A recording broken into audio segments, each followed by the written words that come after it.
نبی کریم صلی اللہ تعالی علیہ وسلم کے نا کچھ صحابہ اللہ کی محبت کے شوق میں حضور کی بارگاہ میں حاضر ہوئے اور انہوں نے آ کے عرض پتہ کیا کیا؟ عرض کرنے لگے یا رسول اللہ صلی اللہ تعالی علیہ وسلم سالوں بیت گئے ہیں سجدے کرتے ہوئے، حضور سالوں بیت گئے ہیں تسبیح پڑھتے ہوئے، سالوں بیت گئے کہتے ہوئے کہ سبحان اللہ وہ پاک ہے، ہمیں سالوں بیت گئے یہ کہتے ہوئے کہ اللہ اکبر وہی سب سے بڑا ہے، سالوں بیت گئے کہتے ہوئے کہ الحمدللہ ساری تعریفیں اللہ کے لیے، سالوں بیت گئے اس کی تسبیح کرتے، تحلیل کرتے، تکبیر کہتے۔ حضور اب نہ ہمارا اپنے رب سے ملنے کو جی چاہتا ہے، کبھی اے حقیقت منتظر نظر آ نہ لباس مجاز میں، لاکھوں سجدے تڑپ رہے ہیں میری جبین نیاز میں۔ اور اقبال کہنے لگے کہ تیرے عشق کی انتہا چاہتا ہوں، تو میری سادگی دیکھ کیا چاہتا ہوں، میرا ذرا سا تو دل ہے مگر شوخ اتنا، میں وہی لن ترانی سنا چاہتا ہوں۔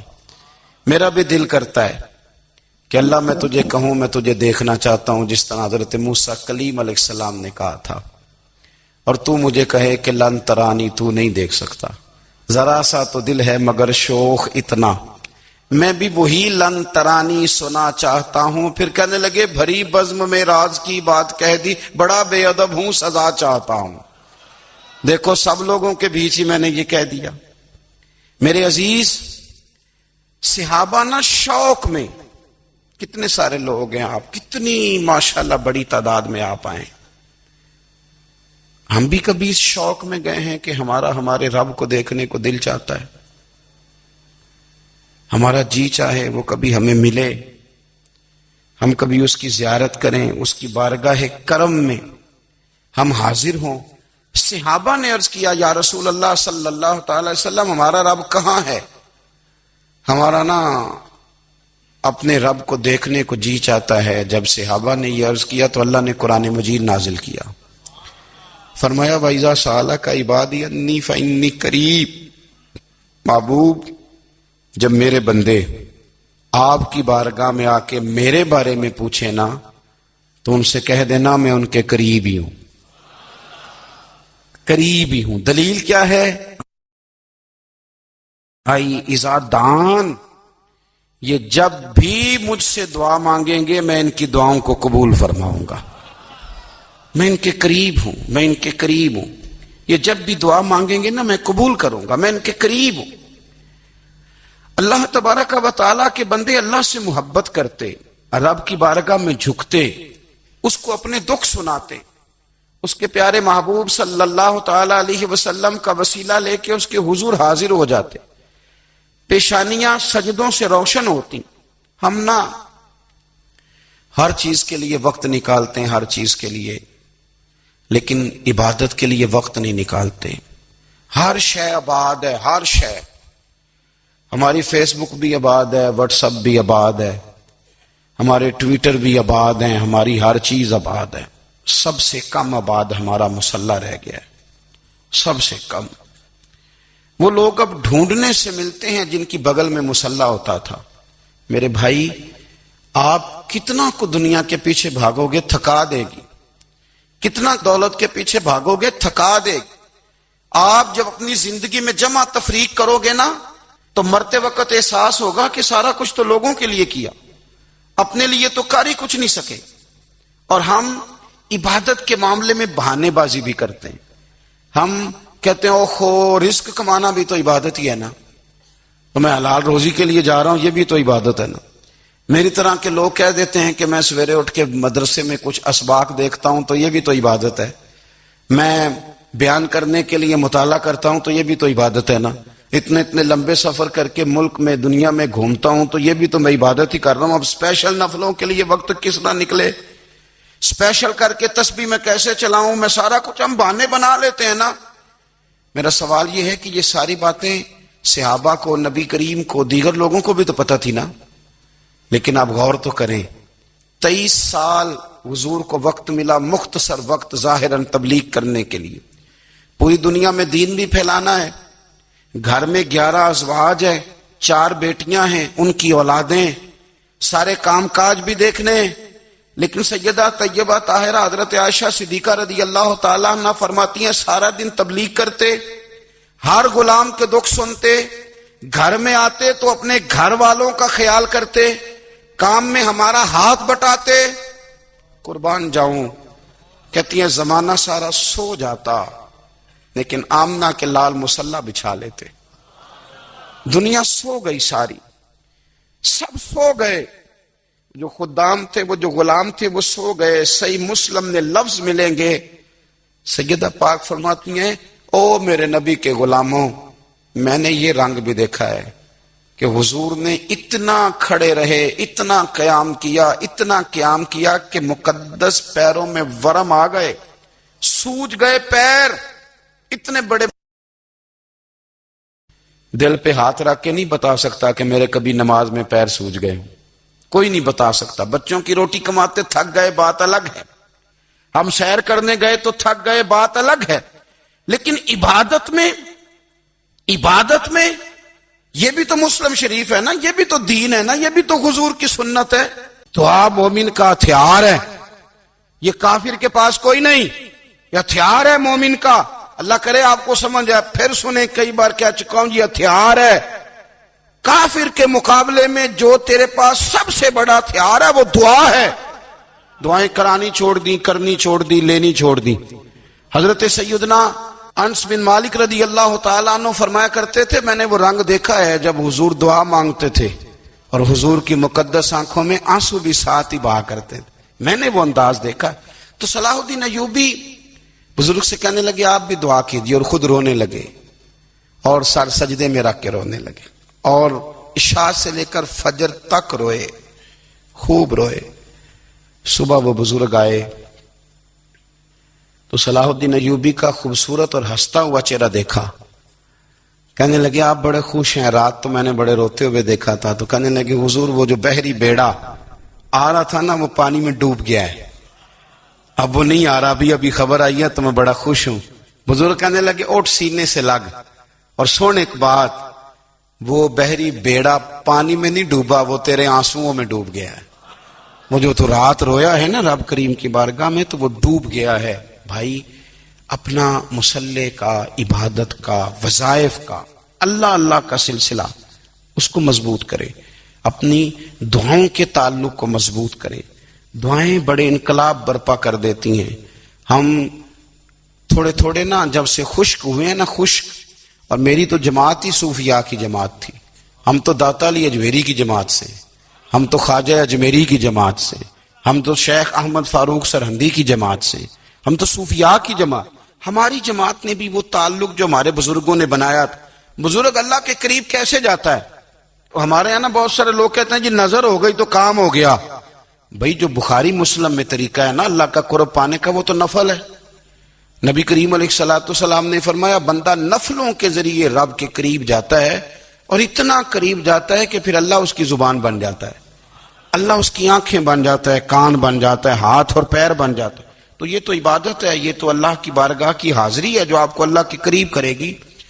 تو اپنے نماز کو اہمیت دے کے ادا کریں، نمازیں موبائل بند کر کے ادا کریں۔ لیکن نا کچھ لوگ کہتے ہیں مجھے ٹائم نہیں ملتا نماز کا، تو میں کہتا ہوں یہ آپ نے بڑی جرت کی بات کی ہے۔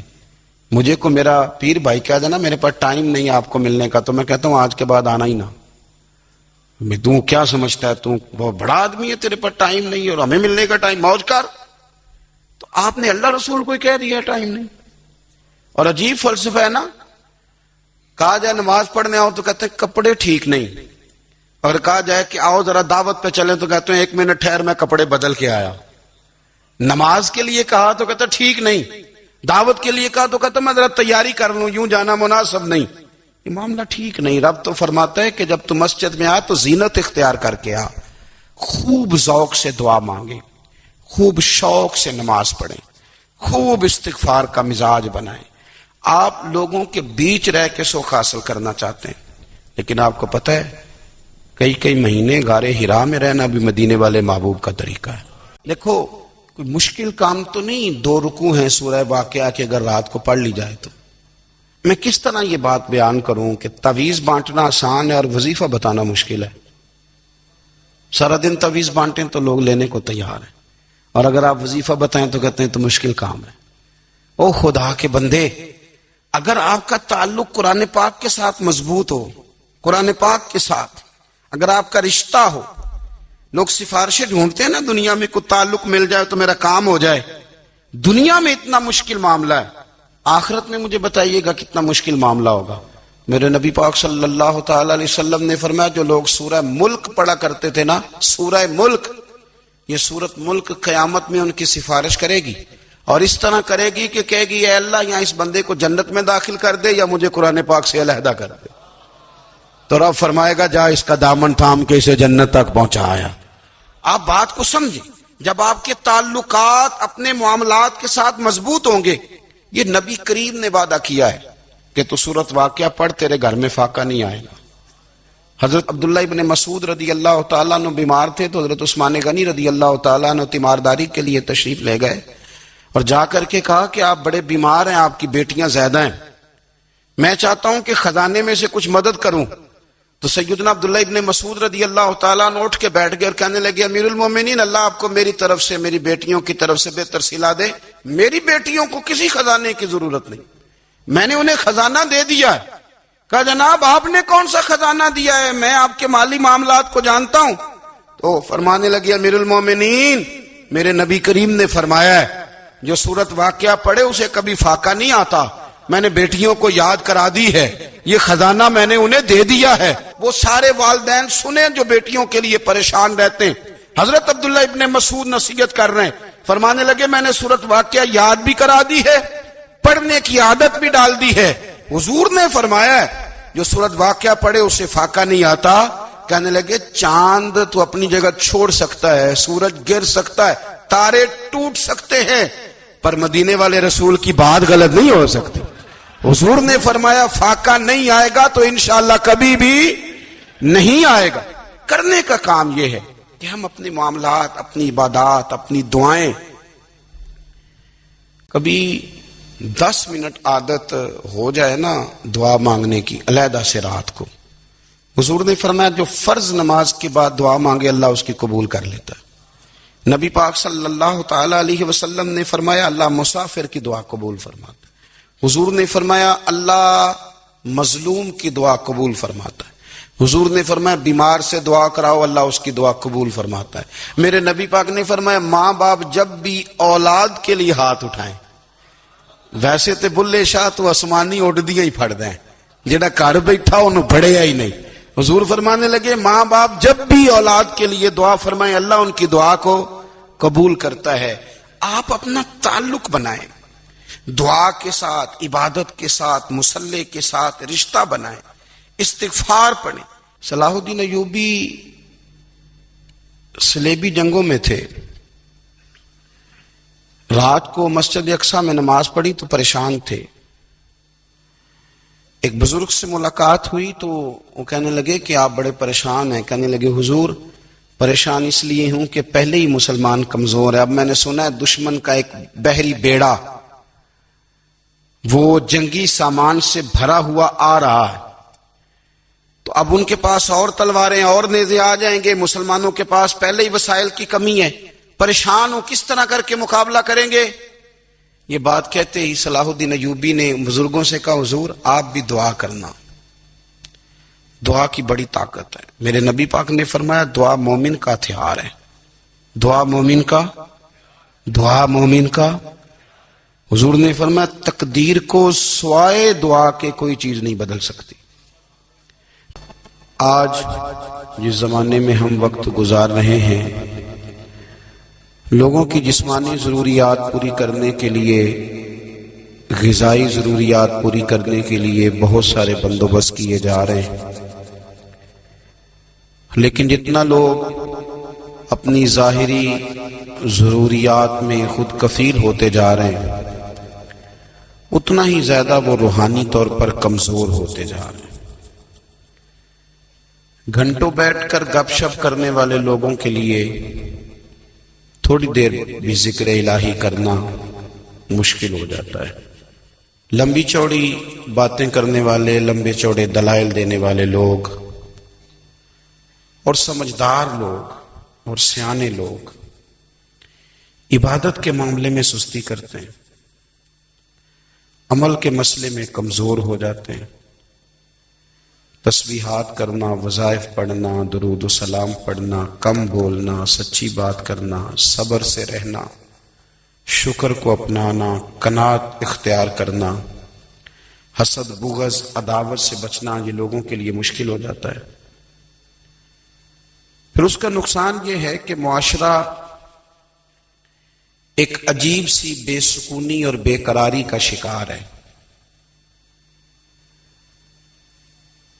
جیب میں بہت زیادہ پیسے رکھنے والا، خوش شکل نظر آنے والا، پیٹ بھر کے روٹی کھانے والا شخص بھی ڈھونڈتا پھرتا ہے کہ آخر میں پریشان ہوں کیوں۔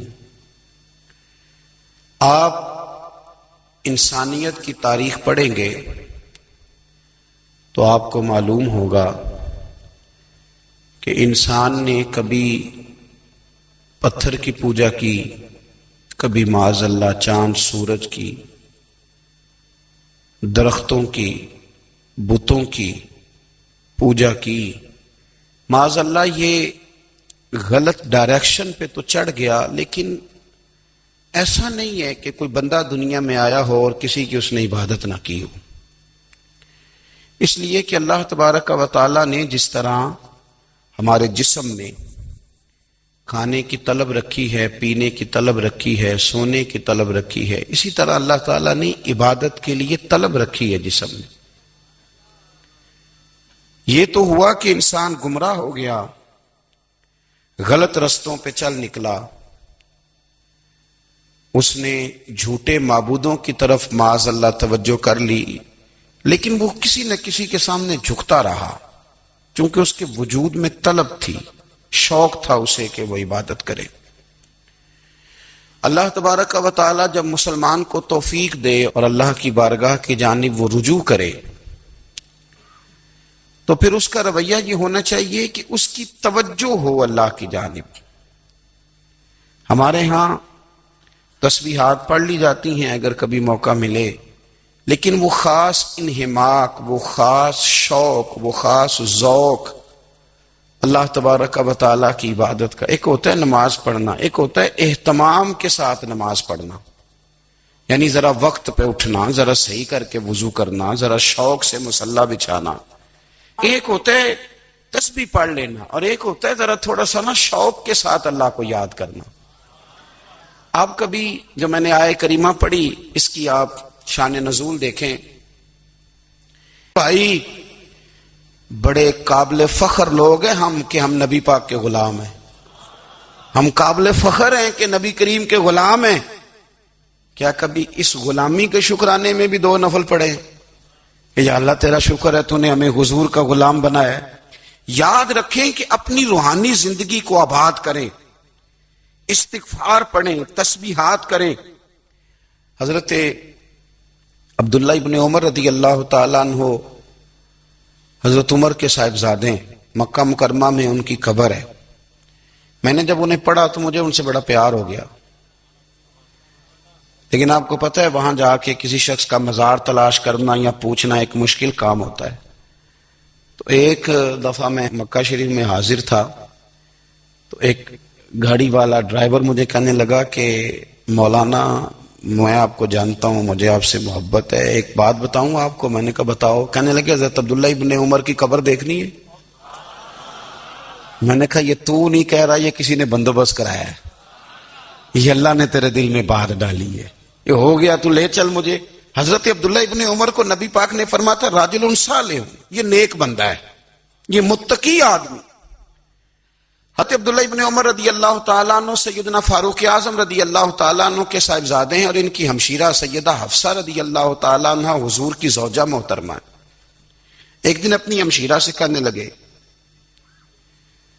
کہ نبی کریم صلی اللہ تعالیٰ علیہ وسلم گھر میں آئے نا، اور اگر حضور غم امت میں پریشان نہ ہوں، طبیعت کو حشاش بشاش دیکھو تو ذرا پوچھنا تو صحیح حضور کا میرے بارے میں کیا خیال ہے۔ پوچھنا تو صحیح کہ کریم کی بارگاہ میں میرا کیا مقام ہے، میرے بارے میں حضور کیا فرماتے ہیں؟ اب بہن کو کام بتائے اور بتائے بھی بھائی، اور پھر بہن وہ کام نہ کرے، یہ تاریخ میں ہوتا نہیں۔ حضرت عمر فاروق رضی اللہ تعالیٰ عنہ کی صاحبزادی ام المومنین رضی اللہ تعالیٰ عنہ فرماتی ہیں کہ میں تو بس منتظر تھی۔ انہوں نے تو کہا تھا نا کہ اگر تم حشاش بشاش دیکھو تو بات کرنا، لیکن حضور تشریف لائے، میری باری تھی، میرے گھر تشریف لائے، کھانا پیش کیا تو فوراً میں نے عرض کی حضور ایک بات پوچھنی تھی۔ تو حضور نے فرمایا پوچھئے۔ میں نے عرض کی حضور میرے بھائی عبداللہ ابن عمر کے بارے میں آپ کا کیا خیال ہے؟ نوجوانوں میری بات پہ غور کرنا، میرے بھائی کے بارے میں آپ کا کیا خیال ہے؟ تو نبی کریم صلی اللہ تعالی علیہ وآلہ وسلم نے میری طرف دیکھا اور پھر حضور زیر لب تھوڑا مسکرائے، اور بریلی کے امام کہتے ہیں کہ حضور مسکرا دیتے تھے نا تو جو بڑا دکھی ہوتا تھا وہ بھی ہنس پڑتا تھا۔ اب سوال پیدا ہوتا تھا کہ پھر تو اس مسکراہٹ کے لیے انتظار کرنا پڑتا ہوگا کئی مہینے کہ حضور مسکرائیں تو رونے والے ہنسیں، تو اعلیٰ حضرت فرماتے نہیں، انتظار نہیں کرنا پڑتا، یہ مسکراتے رہنا تو حضور کی عادت ہے۔ جس کی تسکین سے روتے ہوئے ہنس پڑے اس تبسم کی عادت پہ لاکھوں سلام۔ یعنی یہ تو عادت ہے حضور کی مسکراتے رہنا، اس کے لیے انتظار نہیں کرنا پڑتا۔ بھائیو آپ خیال رکھیں گے، غور کریں گے، حضرت عبداللہ ابن عمر رضی اللہ تعالیٰ عنہ کے بارے میں پوچھا تو سیدہ فرماتی ہیں کہ نبی کریم صلی اللہ تعالی علیہ وسلم نہ زیر لب مسکرائے اور فرمایا حفصہ تیرا بھائی ہے تو اچھا، لیکن میں نے سنا ہے کہ عشاء کی نماز پڑھتا ہے تو فجر تک سویا ہی رہتا ہے۔ او نوجوانوں، 10 بجے تک سونے کی بات نہیں ہوئی، 9 بجے تک سونے کی بات نہیں ہوئی، 11 بجے اٹھنے کی بات نہیں۔ حضور فرمانے لگے میں نے سنا ہے کہ عشاء کی نماز پڑھ کے سو جاتا ہے اور فجر تک سویا ہی رہتا ہے، اسے چاہیے کہ تہجد کے وقت اٹھا کرے، اللہ کی بارگاہ میں حاضر ہوا کرے، آہوزاری کرے، سجدے کرے، عبادت کرے، اٹھتا ہے اور فجر میں جا کے اٹھتا ہے۔ حضرت جناب حفصہ رضی اللہ تعالیٰ عنہ کہتی ہے میں نے جناب عبداللہ ابن عمر کو پیغام دیا اور میں نے کہا میرے جوان بھائی سن۔ نبی پاک نے فرمایا ہے تو اچھا پر تہجد میں نہیں اٹھتا، نفل نہیں پڑھتا۔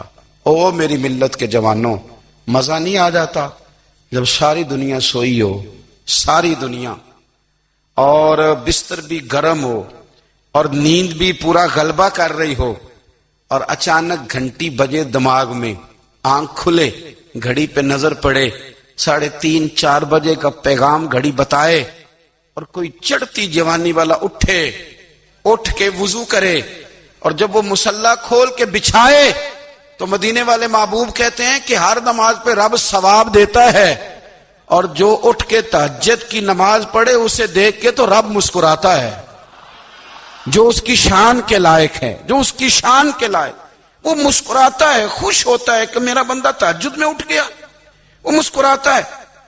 کاش ہماری صبحیں کبھی اپنے مالک کے نام ہو جائیں، کاش کے صبح۔ حضرت ابو الحسن رحمت اللہ تعالی علیہ